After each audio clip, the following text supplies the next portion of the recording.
વડોદરામાં 2 દિવસીય રાજ્યકક્ષાના કલા ઉત્સવ 2026નો પ્રારંભ થયો.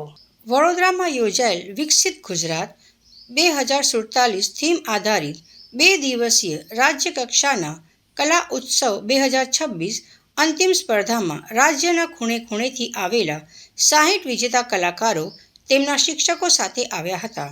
કલા ઉત્સવમાં ચિત્રકલા, બાળકવિ, સંગીત ગાયન અને વાદન જેવી 4 મુખ્ય સ્પર્ધાઓ રાખવામાં આવી છે.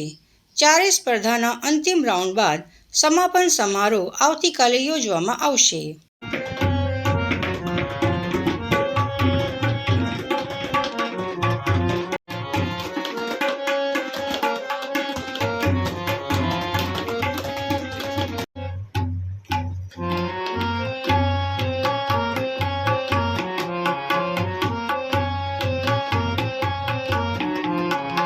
શિક્ષણ વિભાગ, ગુજરાત રાજ્ય અને GCRT દ્વારા દર વર્ષે કલા ઉત્સવનું આયોજન કરવામાં આવે છે.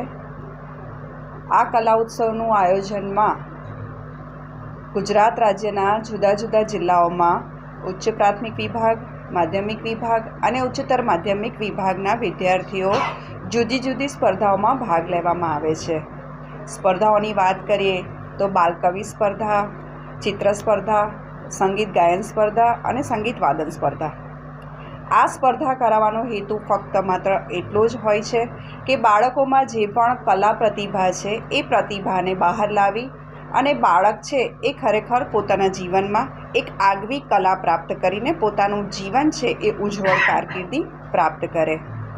આ જે કાર્યક્રમ છે એ શાળા કક્ષાથી લઈને રાજ્ય કક્ષા સુધી યોજવામાં આવે છે.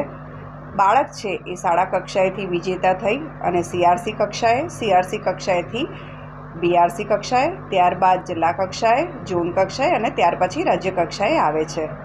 આ રીતે રાજ્ય કક્ષાના આ કાર્યક્રમમાં જિલ્લા શિક્ષણ તાલીમ ભવન વડોદરા ખાતે આયોજિત થયેલ છે અને તેમાં ગુજરાત રાજ્યના જુદા જુદા વિજેતા થયેલ વિદ્યાર્થીઓએ ભાગ લીધેલો છે.